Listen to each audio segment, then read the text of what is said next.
Have to be on your toes, Andy. All right, we should be live. Are we ready? Are we all ready to go? Cue the music. Yep. Okay. I don't know if he's gonna hit the music or not. Music button, play. We'll wait for him. I mean, he could talk. He's not like. You want to know how to find it. Seek it out when they hide it. You know it's in the bag when it's an easy grab. But come on, take a chance now. So go, geocache, geocache. And if you need help, we're right there in a flash. If you got a question, just call in and ask. Uncover the stash on the Geocaching Podcast. The Geocaching Podcast. Welcome to the Geocaching Podcast, episode 477, recorded live on November 30th, 2016. I'm your host tonight, Scott Burks, with Taz427 and CloakNDagger. You can join our chat room and watch live our video stream, plus participate with us as we record this episode. All this and more can be found at www.geocachingpodcast.com/live. Be sure to contact us via our voicemail line at 630-31-VOICE. Also find us on Twitter at geocachingpodcast.com/Twitter and Facebook at geocachingpodcast.com/Facebook. This episode is sponsored by our good patrons of the Geocaching Podcast. To become a contributing patron, simply click on the Patreon logo on our webpage to help keep our podcast going. From all of us at the Geocaching Podcast, we thank you. Hello, boys. I am definitely not Andy. No, you're not. Andy is on assignment tonight.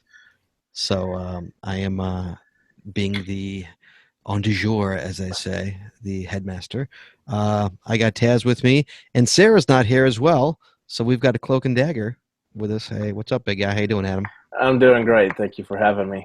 I like that hat you got going on there. Thank you. Like that? I got a, for anybody who's not actually watching this and not like listening to this while they work like I do, I've got I finally went and got a World Series Champions Cubs hat. So look, it's even got the little, it's even got, if I can go on this side here, look, it's even got like, so you can see, it's even got the penis on the side. See that? See that? Right there? Is it me or does the World Series hat? The World Series trophy look like a penis? Is it me? Isn't that me? I have not looked at it, so I'm not going to comment. So we in America here, anybody who's in America, is it a hat with two baseballs at the bottom? I mean, it is. Wait, you're back on the penis hat? Come on, I'm already moved past it. So we just had Thanksgiving last week and Black Friday, and then we had Cyber Monday. So let's see what we did for Thanksgiving. Taz, why don't you start? Talk about Thanksgiving for me. What'd you do? Oh man, it was really no time for geocaching. It was a busy turkey day, deep frying a couple of turkeys, no fires. Oh yeah, how'd it go? Yeah, no fires. Oh yeah, you didn't need the fire extinguisher, so you wasted your money on fire extinguishers. No, it was there for safety purposes. You know, if it happened, you know, especially out here in California, if you light something on fire, they're gonna grill you. No pun intended. Exactly. So had the busy turkey day and then busy shopping, mostly online. Mm-hmm. Wanted to get a kayak at Dick's Sporting Goods. Oh, yeah, totally. But they were out, and they were even out in the warehouse, so I couldn't order online and get it. And it's like, damn it, that was kind of the only thing that I wanted. On a damn it, really? You didn't ding penis hat, but you ding damn it. Or Dick's Sporting Goods. Come on. Yeah. I had to put in the sporting goods there just because Dick's isn't everywhere. You know, Dick's are everywhere, but Dick's isn't everywhere. Well, you know, if you were ordering Dick's online, I think I'd have an issue with you, Tess. That's Thank you. So, Tess, so how much were they? How much were the kayaks? It was down to $249 for a 10-foot Maverick, which is normally $399. So see, how about one of those one-seater like 10-footers, like the small ones? You know, like those are like $200, aren't they? Or like $250 or something like that. This is a higher end quality sit-in. So I mean, if you wind up, you can get the Dolphins or whatever 10-footers that are right. The plastic is thin and a bit flimsy, and a guy my size, no. So the Maverick is a bit more of a sturdy material, and it's got a much better reputation. So it's got a really good reputation. So is that supposed to be like an early Christmas present for you, or are you going to try and stick that on the tree? I buy my own Christmas presents, except for Starbucks gift cards. So. As you should. You should buy yourself on your own Christmas presents. Absolutely. Adam, what about you? What'd you do for Thanksgiving? And man, we had an amazing Thanksgiving. Kayla and I went to Tennessee for family, and so they did all kinds of smoked meats. They had a smoked turkey, smoked ham, pork loin. The South, they like to smoke everything, so that was really good. And I was able to get her out. Okay. They don't do smoked dick, but right. But they. I think the term is pull, actually, if you want to smoke a pull. Yes. Right. No, we went geocaching quite a bit while we were out there. We went to Land Between the Lakes, and there was quite a few power trails. So we ended up getting almost 300 geocaches last week. So that's a good weekend, man. It was during the week. It was a 5-day stretch that we did that in, and so we're pretty worn out when we got back. So, but we had an amazing time. It was fun. A lot of good things out there. Got to see some the limestone furnaces and stuff like that. That you see these old formations and stuff out in the middle of nowhere and don't know what they are. So I got to do a lot of learning experience with that geocaching as well. Good times. So all the leaves had already fallen there in LBL, or? Oh no, it was beautiful. Just the autumn had really just started to spark in there. So the leaves are really pretty, and that's cool. And you had the nice drives, and the weather was really cooperative, so it was in the 60s. Because that's a beautiful area. Oh yeah. Oh, it's amazing. Nice. And so I had on Thanksgiving, me and Jesse went to my sister's house. We had a really small Thanksgiving. Literally just my sister, her kids, her husband was out of town. Me and Jesse, we did not have neither of us had our kids for Thanksgiving. So it was like literally just us and my dad. And like, that was it. That was a real tiny Thanksgiving. But then over the weekend, we went to Wisconsin to our sister's house in the Dells on a farm, and the kids had a blast because they're, running around with the dogs and the chickens and whatnot. And, had a great time. Had a big Thanksgiving. But the best part was on Friday. On Black Friday. Well, Thursday night we came back, and then we had to go to Walmart for something. It was like 9:00 at night, and so we go to Walmart, and they, it's Black Friday, and it's all cleared out by like 9:00, and everyone who wants to be there is there at like 6. So by like 9-10 o'clock, we go there, and they have these 55-inch Philips 4D or 4K televisions for $298. Oh wow! How do you not? I mean, we didn't go for a TV, but I wound up spending $300 on a freaking TV. I don't know if Ted, if you saw, I tweeted out, I put it on Instagram, a picture of Jesse with the TV in Jesse. Has the TV in a cart. It doesn't even fit in the cart. It literally didn't even fit in the cart. The thing was so big, and like we couldn't get it home. It wouldn't fit in my back seat. So I literally Jesse had to drive with the door. I had the door wide open in my back seat, and I was holding the door and holding the TV with the door literally wide open. Like the door was wide open the whole way home. Wow. It's like 30 degrees out and raining. But like, we're bringing this TV home, and it's just a monster TV. It's really nice. And so, we just got it today. We bought we had to get a new entertainment system. Our entertainment system couldn't hold a 55-inch television, so we had to buy a new entertainment system, which came today from Amazon. Jesse, we were just putting it together before the show. So do you like that 4K TV? Yeah, it's nice. It's big. It's I don't mind it. It's better than the other one. We had like a 40-inch or something like that, or 45-inch, so much bigger. Yeah, so next time you watch the Cubs play, you're going to feel like you're there then. Now you got to get yourself a Bose surround sound system. And you already have a Bose surround sound system going on that thing. Yeah, there you go. Jesse set that up. She set that up years ago. We have a surround sound behind us in the bar in the front, kind of a thing. Yeah, it's kind of nice. Yeah. It's great to play, you play PS4 on it. It's got a really nice picture, and it's a lot of fun to play on. So hopefully it'll last for years. But the fact that I can get a name brand for like $300, 55-inch, I was like, I can't pass that up.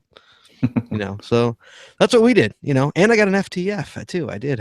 As we were driving home on Sunday, we're driving home from shopping, and a cache goes live a mile from the house, in the woods, no less. And none of us are dressed for it at all.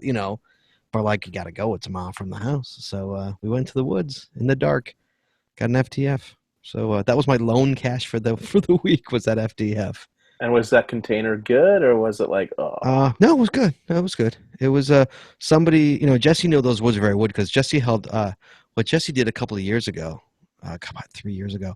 She put out my 9K, like a tribute for 9,000. And what she did is she did 9 individual caches. It's a huge park. Okay, it's like a huge park. She put 9 individual caches out, and then each one of those had a corresponding number to get to the final cache. But the final cache was also 9 stages. Oh, wow. Yeah, it was a cruel cache. But she just archived it, because things kept getting muggled. It's a park, and she's like, enough. And we're moving away from here soon. She's like, I'm not maintaining this. So she archived it all. But somebody came out and was looking for the final, but she already took the final. So they DNF'd it, and they wound up putting a cache out there. So it went live. That's how we got it. So, because nobody ever puts caches out here, because it's all full. My whole area is all full. Right. And that's what just literally opened up. Jesse opened up a ton of room in those woods. So yeah, I've noticed that around in our area.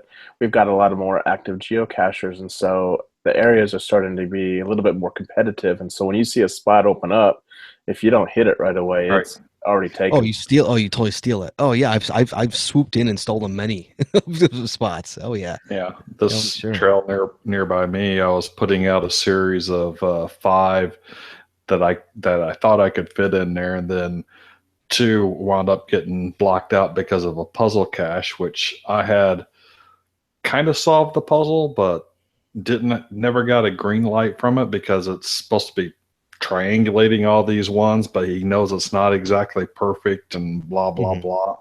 And even though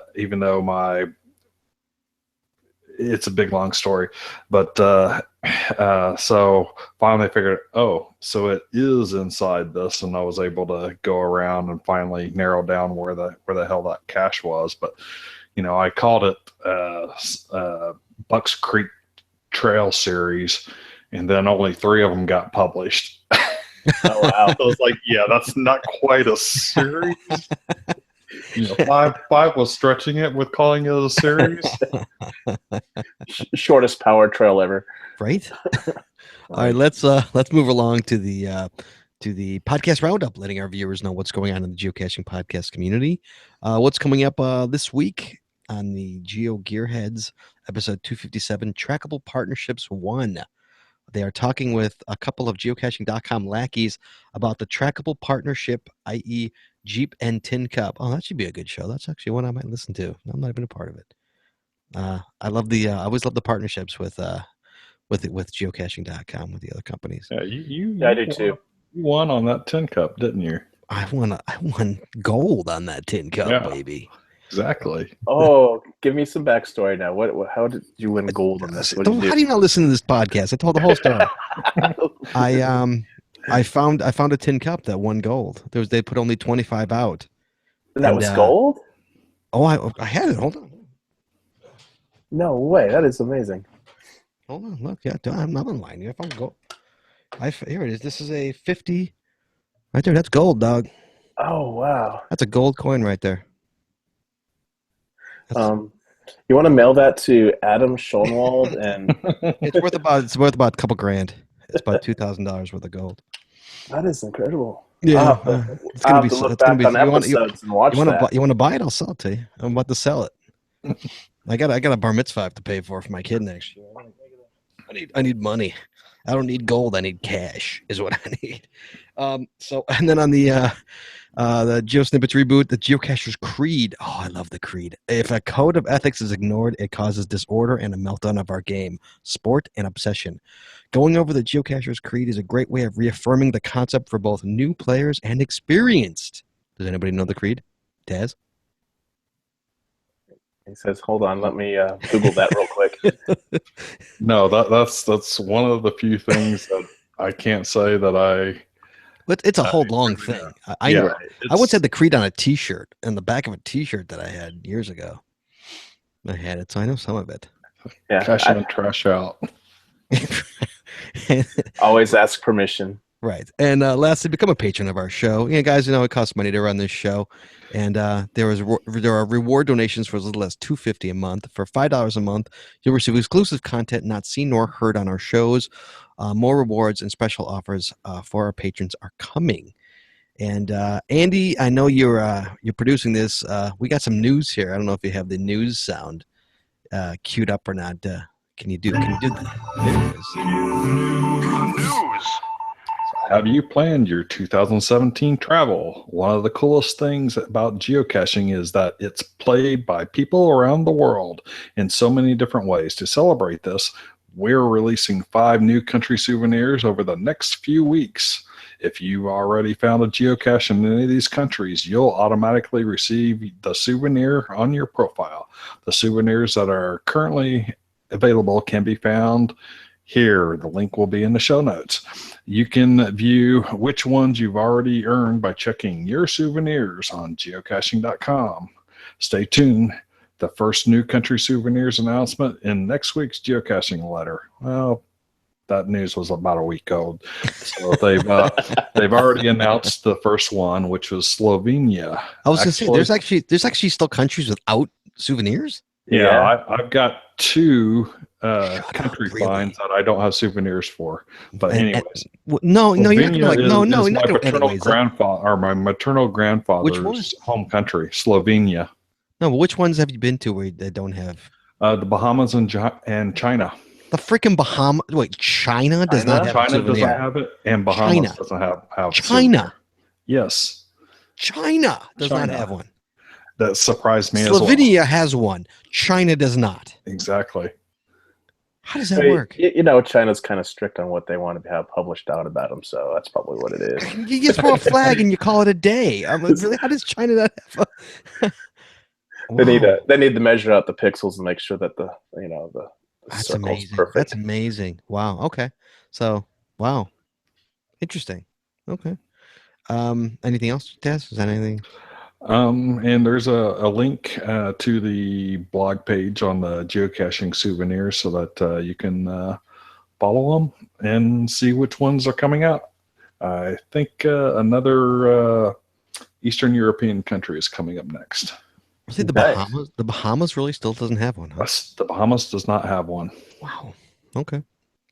And lastly, you guys want to email us? Send us email. We always like email. It's gcpcmailbag@gmail.com. If you want to get a hold of us, ask us questions, tell Taz he's a wiener. Go ahead. And anything you guys want to say. This week's episode is one of my personal favorites. I love doing these episodes. We haven't done one in probably 6 to 8 months. It's been a while since we've done one of these. It's the episode 477, Geocaching Deadly Sins series. I always love this series. And it's the bad geocache designs and hides. We all know, we've all been caching long enough to have seen a bad hide, a bad container. I love a good container, but I love a bad container even more. Bad containers just crack me up. I have literally I'm gonna start off right off the bat here with my worst I've seen. I have literally seen a bag, just a bag in a bush, a bag, a piece of paper. So not a camouflage, camouflage baggie with a magnet in it. No, just a bag. It was garbage. It was. Did it have a clothespin like the one that I found? Because I found one just like that. A clothespin? No, mine was a Ziploc. It had a Ziploc.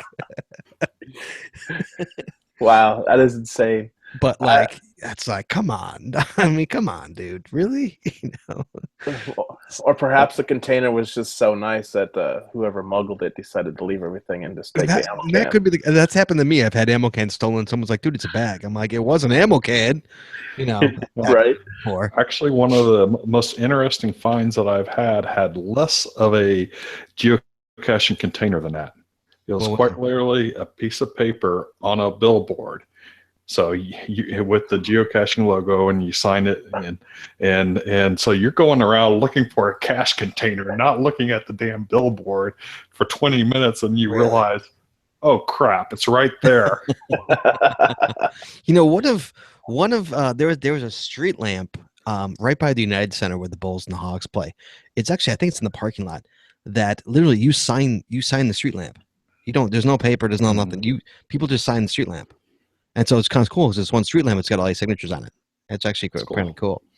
But I don't know if that's legal or not. But that's just what it turned into. I don't know when it started. It's been there for years.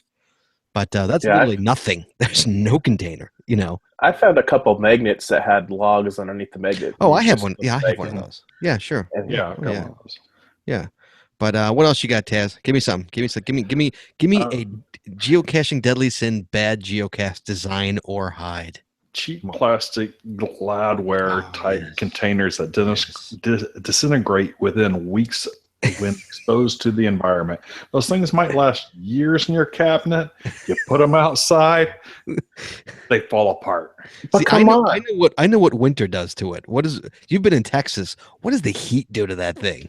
The heat warps it up pretty good. The lids pop off, and then moisture and everything gets in there. And then when it goes through a freeze cycle, it goes to the crack and break up.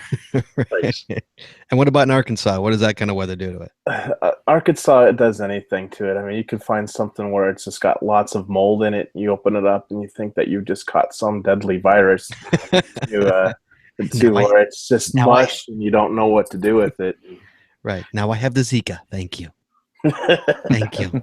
You would think that the malted crates that you're in Texas, would make a new puzzle cache for you to try and open up and figure out.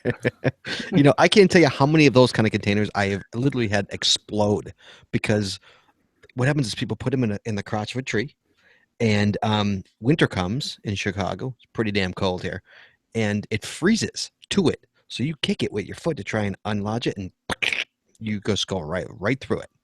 Just destroy the container. Happens all the time. Yeah. One of my biggest mistakes is not so much the container is putting bubbles inside of a container. God, and they're like bubbles, the little things. Oh, bubbles. Yeah. Those are like atomic bombs when they get too hot or too cold. Oh, the swag. Yes, the bad swag. I think the worst swag that I put in there was what I saw in there was chewing gum, and it wasn't like a sealed package of chewing gum. They took the strips out, they put them in there, and it's like, are you a friggin' idiot? It's like, no wonder when I lifted the skirt, it was full of ants underneath there. Same thing with like scented car scents, like the strawberry scents and the honey scents and stuff like that. People put that stuff in there, and I go, why? And because you have all the ants attracted to all the fruit smells and all that kind of stuff, and it's just like you just ruin the cache for everybody else. Right? Can't stand that. Yeah, of course, it's like I don't mind. What's very popular. One of the popular containers here in Chicago is the mint tins. Like the Altoid cans. Thank you, Altoids. I don't mind an Altoid like under a bridge. But when you put it like in an LPC or something like that, or somewhere where it hits the elements, because those things rust real quick. They'll turn into you can't get it open, is what it is. It's like, right. It's but if you put it under a bridge or something, if you can get it protected from the elements, I have no issues with Altoid tins. I think you're just afraid of tetanus. That's all. Yeah, that's what I was trying to think. It becomes a little tetanus delivery system. And my favorite is the plastic toys that people make turn into a geocache. Like not thinking like, dude, think of the elements. Come on, think of elements. Like the weather. Like you can't take it. If you get the rubber ones, though, they tend to hold up pretty well. The rubber spiders and stuff, and you put a bison tube up at. But that's got a bison tube in it. There's a bison tube in that. I'm not talking about a bison tube in there. I'm talking about taking a log and sticking it in a plastic toy. Oh, jeez. Yeah. Or taking no. Go ahead. Or like that coffee can that everybody likes to think that's a safe place to put in where it all rusts out and is nasty in water. Right. You can put it in. I have the like a coffee can, the plastic one with the classic container that actually screws on. Right. those have held up. Jesse's got one out there like that, and it's held up pretty good. Yeah, over the years. I've It's got a actually couple done. out there like that. Those But- hold up. You need to take the cardboard. If you have one of those that has cardboard up underneath the lid, you want to take that cardboard out of there, because if moisture does get in there, that's just a breeding ground. Oh yeah. Well, we also duct taped it all the way around, so it just Yeah. added a little more protection to it with the duct tape. You know. But I'm talking like the aluminum old coffee cans. Yeah, that I you know what you're find talking Oh with the yeah. Oh plastic god. lid. Yeah. Somebody did a series with that. It was called in Chicago. It's still out. It's called the Can series. The problem is it's been out for about 10 years, and as you can imagine, 10 years and the Chicago elements is not Right. doing those cans any favors. You know. So, Yeah. What How else? about- What else how you about- guys got? Keep it going. How about glass containers? Oh my gosh. Let me tell you, we came out. It really depends. I mean, you've got some of those glass containers that you could throw against a concrete wall and it wouldn't shatter. You know, when you drop on your toe and you lose your toe. Sure. Those tend to be okay, but when I've seen some of the pretty fragile ones out there, and you're like, this thing someone's gonna drop this and someone's gonna get cut. Yeah, and I've come across several of those where they've been broken. If you pick it up and you're not careful, you are going to get cut, and that's really. Right. I just no. What else you got? So when I was living in Houston, the biggest pet peeve I had was anything that wasn't airtight, because moisture is just going to get in there and destroy the log. You had a constant list of mushy logs for caches there in Houston, because people would put them out, and I mean, even you use a Ziploc baggie in there, those things wear out over time. Oh, sure. Yeah. Yeah, they do.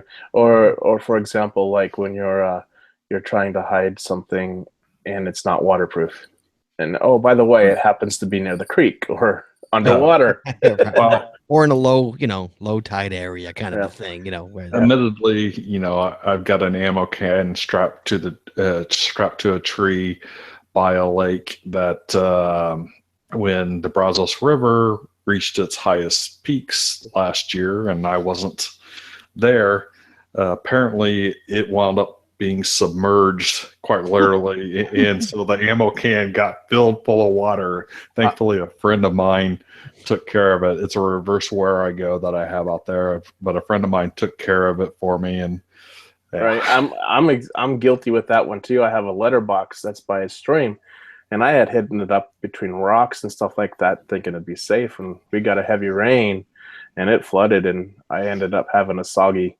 letterbox log, and that was just bad.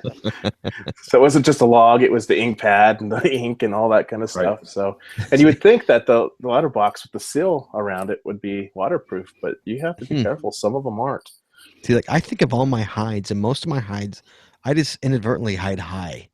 I don't know why. Like I don't go low. It's always in the tree, like it's a pull down or something like that. I'm spoiling alerting any hide you guys may find in mine, but it's like most of mine are all like total like.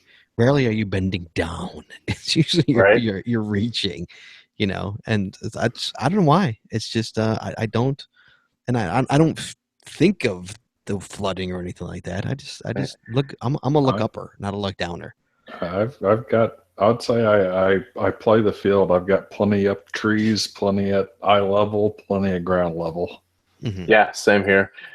I've been told that I hide too many too high and that they need step ladders and everything else. So I started doing more groundwork, and of course they're going to get flooded if I'm not careful. So you got to pay attention to that kind of stuff. Right. There's nothing wrong with going high. I have one up, 30 feet up a tree. It's called Determination is the name of the cache, but it's you got to get up there. That's the hard part, because there's no way to get up there, so it's. Yeah, I got a couple that are 20 feet straight up that if you don't have a tool of the trade, you're not getting it, because you can't climb out there on those branches. See, and I have one like that. It's a puzzle cache, an Intimidator cache series that I do, and even if you have a tool of a trade, it's not going to be high enough. You have to use nature's tools of the trades to get it down. So those are fun, and they're not found very often. But when I get a log, those are the ones that I like reading. Oh yeah.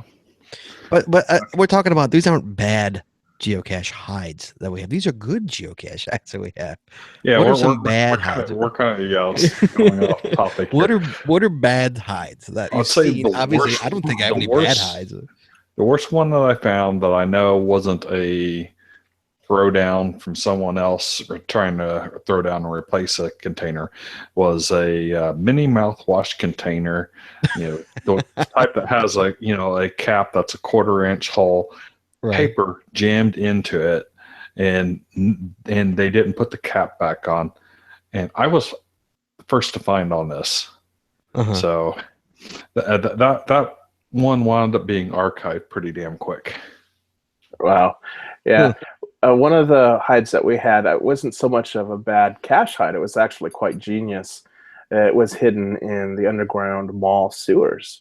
What made it a bad cache hide was that there wasn't permission granted, and so one of my friends who went to find it was greeted by some of the city's finest with hands up. So I think that we run into more, for me in this area, is people who don't ask for permission to hide and then just go and hide stuff. That seems to be the problem that we get more than we have bad containers. Yeah. Well, I mean, let's be realistic. Most people don't get permission, and so, yeah, you especially at nighttime. I mean, I've had, I'm known for my Leo encounters mainly because I cache usually at night, and so you got flashlight blazing and you're going to attract attention, especially when you're in a high muggle area, or, you're in a really extreme urban place. You can attract that, and I've had guns drawn on me. I've had a gun right there in my face, and it's not fun, but it's part of. I don't consider that. I didn't consider that hide necessarily bad. It was my fault for doing it at night in a bad part of the city, that's known to have drug mules and stuff like that. And I'm, coming up from a strange area, may not DNF the cache, which is the worst part of the whole story. No, man. Yeah, and suddenly you got a gun in your face, going freeze, So bad hides for me are usually, I usually find the bad hides, as funny as kids, 13-year-old to 9 to 10, 13-year-old kids is where I find the real bad hides. But I've also found phenomenal hides on the same token from, 9, 10, anywhere low teen kids. Oh yeah, I found one that was really amazing. He had actually taken like a caulking glue and then rolled it into real bark and leaves that he had crushed. Nice. There you go. So it is so natural looking that when you're looking on the ground and you don't see it, it's hard. So I can relate to that. And, you can find some really bad hides from younger geocachers or newer geocachers. Yep. But on the same flip of the coin, you can find some that go, wow, I would have never thought about that. Oh, that was sure. amazing. Yeah, yeah, and it's sad to see when you ever walk up to a cache, especially a new one every FTF, and you look at it and you're like, oh, it's like watching a bunny die. It's like it's on borrowed time. You're like, oh man, it's like I can't even fix this. It's gonna be gone in like 2 weeks, Right. and this kid tried, and you're like, oh, all right, I'll sign it. Well, I might be guilty with some of the bad geocaches because if I find one that's needing repair and nobody repairs it, I have a whole bunch of them that I take with me, but they're just pill bottles wrapped up in camo tape really good and stuff like that, just as a replacement cache. And I just tell them, it's like, hey, your cache was destroyed, put this here just in case somebody else behind me is going to look for it. And then I'll come back and read the logs and it's still my container that's been used, so it's like, what do you do? Because you don't want to go out there and replace the bison tubes and the ammo cans out of your pocket, and it's not even your geocache. But at the same time, you want to be a responsible geocacher towards the community and still keep that cache alive if you can, So I've been guilty of putting out pill bottles and stuff like that, and those aren't exactly watertight or anything like that, but at least it keeps the game going for the next geocacher to hopefully. Sure. Oh, I put up pill bottles. I put up pill bottles all the time. Oh yeah. And I would have replaced that mouthwash container right then and there if if I had one with me, and it was a good quarter-mile hike through steep terrain, and my knee was still bothering me from recent surgery, and I was like, yeah, I'm not going back out there to replace that. Right. Although I think I admitted this once on the show, but I'm going to admit it again because I'm still guilty of it. This isn't really a bad hide. This is just an annoying hide. When someone hides a bison in an LPC. I have never found that. I have. And you know what I do? Oh, I take that goddamn bison. I replace it with a pill. You do not. Oh, yes, I do. Oh, because a bison has no business. I put a bison in. Okay, so Houston, like I said, the humidity, because those pill containers will wind up soaking in the humid air, and the containers will go bad over time. Or pardon me, the logs will go bad over time. So when I put the only LPC, which was a puzzle final that I ever put out, and I ever will put out, I used LPC. Wait, LPC or a puzzle final? Which one? It was a puzzle. No, it's the only. Now you got them confused. It's the only LPC that I ever put out. There you go. All right, fair enough. Okay. Because it was a puzzle final. If it was putting out a traditional cache, what the hell are you doing putting a puzzle final under a skirt? You ass. Really? Put it in the woods. I wanted it within walking distance. Did you want a nano in the woods? Okay. So the puzzle is called Wet Sweater Bras Stuck, which is an anagram for Sweetwater. Oh yeah, I've heard this. Yeah, you've told me this story. Yeah, yes. And I wanted it within walking distance. Yeah, of you couldn't find a tree or a bush. You got to put it in the skirt, huh? Right. There was only maybe a good 30 by 40 foot area where I could put the thing within walking distance, because of all, if you use CGO and you look at all the red blobs around there, that was the only vacant space. And it's like, I am not doing a bush hide. I hate bush hides. So I put it under the skirt. Mm-hmm. At least you didn't put it in a lock and lock key box and under somebody's car fender. Wait, so you're saying in Texas there's no pill bottles under LPCs? It's all bison under there? I'd have a hate unfortunately all too many pill bottles underneath there. There are more like film canisters. So if people got film canisters, I'll leave those. Pretty airtight. Right. It's only the bison. I take the bison and I replace it. Because there shouldn't be a bison is meant to be hung in a tree or in a bush. It's not meant to be sitting under that thing. That's just funny that you would say that you would actually take it and go, thank you. Dude, I'll admit to it. I'm replacing it. I'm replacing it. Boy, that sure is shiny. We better give it a black bottle instead. Dude, man. Don't you want more, but don't you need bison in your life? Don't you need more bison? And you see one sitting under a skirt. Come on, man. Come on. I would have to say that, like I said, I've never seen one of those, so that would kind of blow me away. That next time you can see one, and I guarantee you're going to take it. Yeah. One time I had about 100 of these. Really? So 100, Lord. Right. I got them from a friend for a real good price, and so I was using them pretty regularly to replace things. Now Are they the crappy ones or are they the good ones? No, I can get crappy ones for like $3 for 12 on Amazon. No, these are very good machine threaded. It's even ready. Machine threaded with a log me in, dude. Log me in. with a good O-ring. O-ring. Good. All right. What else, boys? Anything else? For geocaches, I can't really think of anything else for a gripe, other than just people maintaining them. If you're a cache owner and you have them out there, maintain your stuff. Otherwise, just archive that stuff. I mean, I agree. Yeah, I there's certain areas where I go where it's just the whole area. Nobody maintains their crap, and it's just so irritating. Especially when you take a drive out there, you take a drive to go and go, you drive 45 minutes to an area because it's an area you haven't hit in a while, and you go out there and nothing is there, right. And it just irritates the hell out of you. It's like, really? Well, and that one of the things that, since I'm relatively new into geocaching, and I have about a 200 power trail, 200 cache power trail that I've been working on. One of the things that Geocacher told me, he said, some geocaches are not meant to last forever. They have their time, 2 or 3 years, and then it gets old and just give it up for somebody else to do it.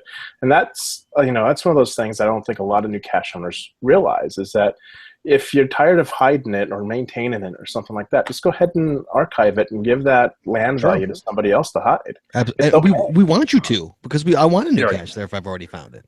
And I would definitely say that's true for anything that is post 2010.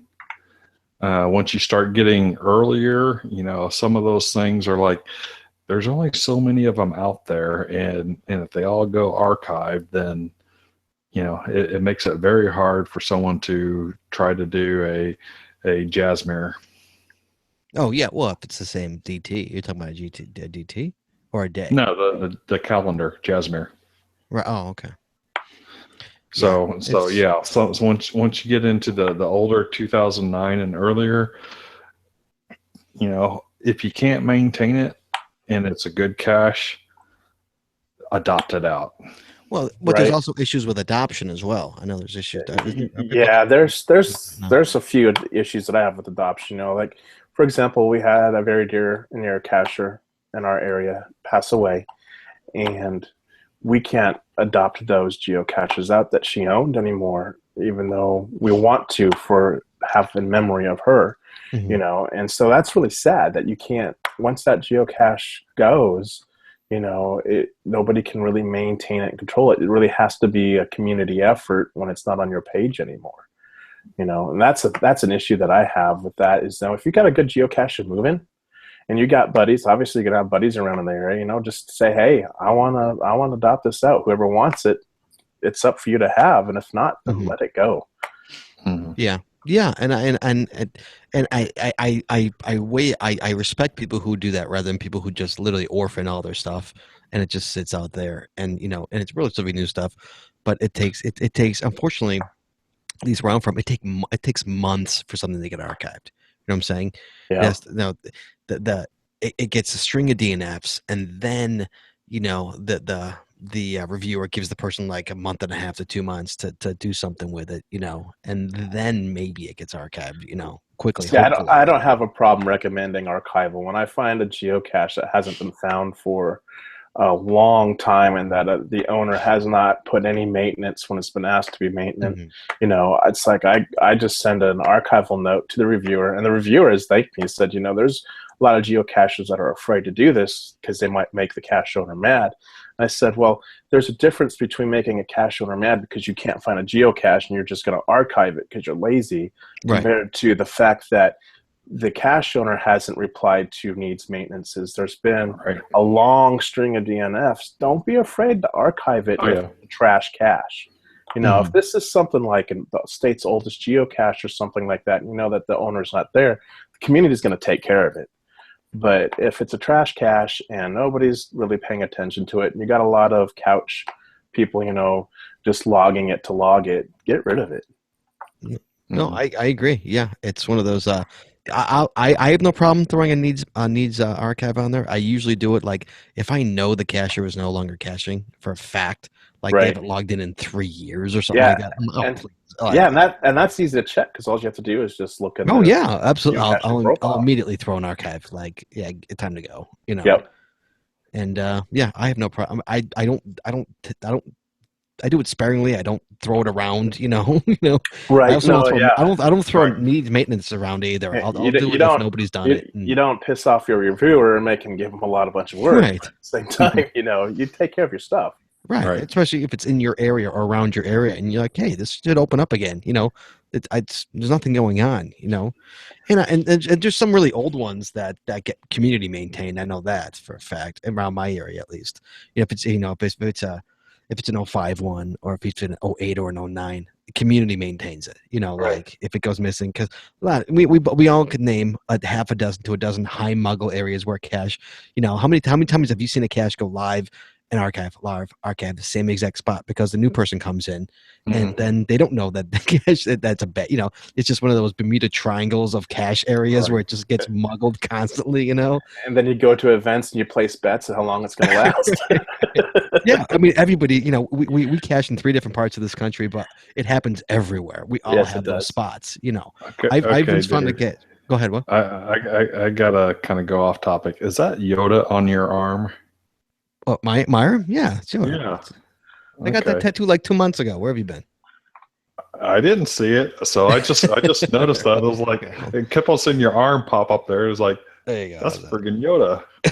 Cool. Yeah. Sorry. I guess. Thank you for.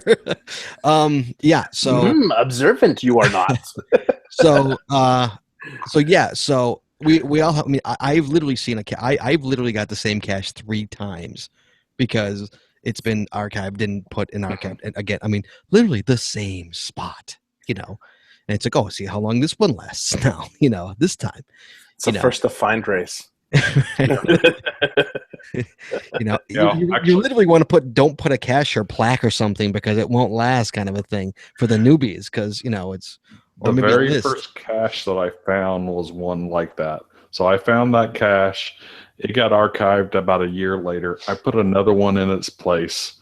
It got muggled 3 times. I archived it before I moved out of there. Someone else had another one in there. Right. It got archived. I had the final to a multi under a bridge in a neighborhood, and it's funny because it just kept getting muggled. It irritated the hell out of me.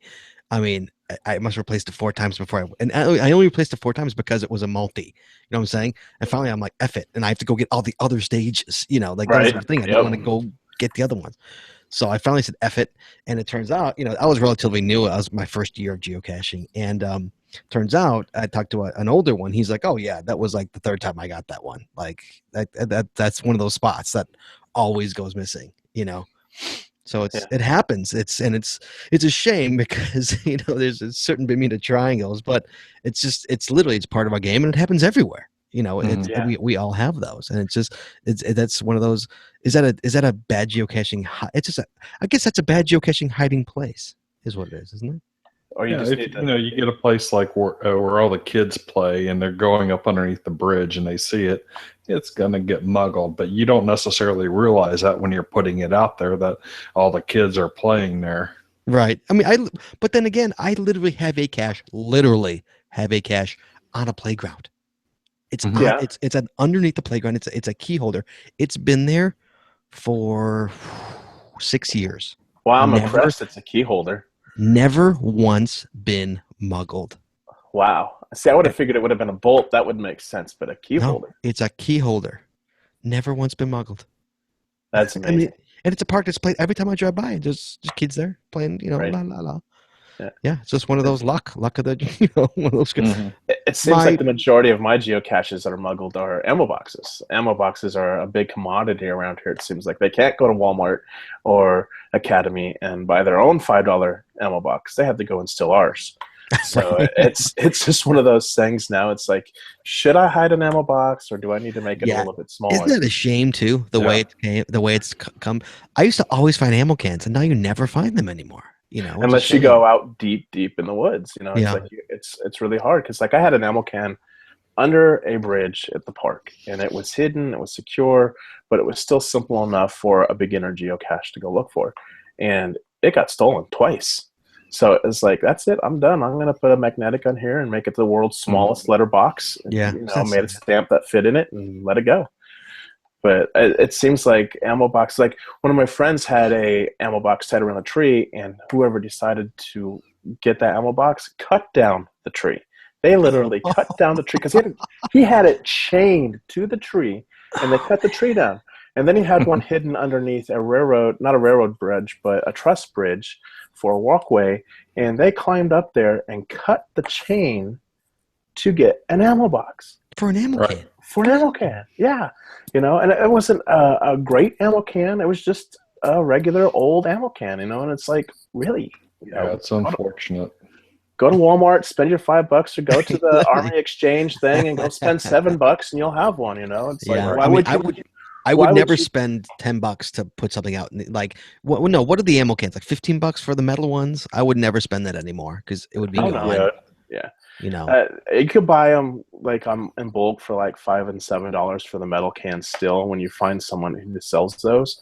But most of my ammo cans are just the cheap $5 go to Walmart ammo the 21st cans. century, the plastic ones. Yeah, the plastic. Yeah, absolutely. You know, and it's like, why would you steal that? Honestly. Yeah, I don't see why anyone would steal one of those. They're not too watertight. I mean, they're better than nothing, but they're not as watertight as a traditional ammo can, which should, and they'll float on water and turn on their side and still not get penetrated until the chain is quite literally the water goes up above it. But still, it's better than like a pill bottle or a plastic box. And so if you're doing that and then someone's going to steal it, it really takes the wind out of a cache owner's sails wanting to do that again. Oh, absolutely. Oh, absolutely. Yeah. I would never put on an ammo can again. I would never, at least a real one. I would never. I mean, I have one that's in my trunk that I actually carry supplies in, but other than that, no, I wouldn't. It's a shame. I'll put them out, but it's only deep in the wood and then chained to the tree. See, I don't want to bring a chain with me. Well, I mean, it's like, look at the recent ape cache that they found. How big is that ammo can? And that got muggled, what, twice? Something like that. Yeah, but that wasn't to steal the container. That was naturists who were on their 5+ mile hike and knew about it, taking it and throwing it off the cliff. Yeah, see, that's ridiculous. So, but did they cut the chain? How'd they get? It wasn't chained. Oh. Because I'm like, if you get one of them big ass chains, you got to bring one of them big old wild carters. I mean, can you imagine hoofing that thing into the woods just to cut a chain, just to make a point? It's 3 miles just through the tunnel alone. Yeah. Well, see, that doesn't make so much sense. You got a naturalist that's trying to protect nature. So let's take this ammo can and throw it in the ravine. I didn't say they made any sense. All right. On that note, I think we should wrap it up as we're already a little over. I always love these good kind of ones. The geocaching deadly sins, always my favorites. These had some good points here. So all you newbies, just hide a good hide, man. Don't that toy that's in that toy coconut you see sitting in your room. Don't put it out. It's not a geocache. All right. Unless you put the toy coconut out with another container inside of it that actually holds a log. And just make sure it's not an ammo can. And for the record, if you put a bison in there, I'm taking it. All right. Because I found one that had a glass container inside of a coconut in the Bahamas. Really? Nice. Yeah, and you didn't get a souvenir for that. Huh? No souvenir. No souvenir. All right, guys. Thank you for subscribing to the Geocaching Podcast. Please be sure to join us each and every Wednesday at 9:30 p.m. Eastern Standard Time for another episode of the Geocaching Podcast right here on the GCPC website at geocachingpodcast.com/live. This video version of our show is available on YouTube, and the audio version is available on our home website, iTunes, Stitcher, Google Play, and on many of your favorite podcatchers. We love hearing from our viewers and listeners, so please visit us through our social media sites or contact us via our voicemail line, 630-31-VOICE. The Geocaching Podcast is a Headhardhat production, and it's produced by Andy Smith, Scott Burks, Chad Courtney, and Sarah T.S. This show is copyright 2016 by Andrew G. Smith. All rights reserved.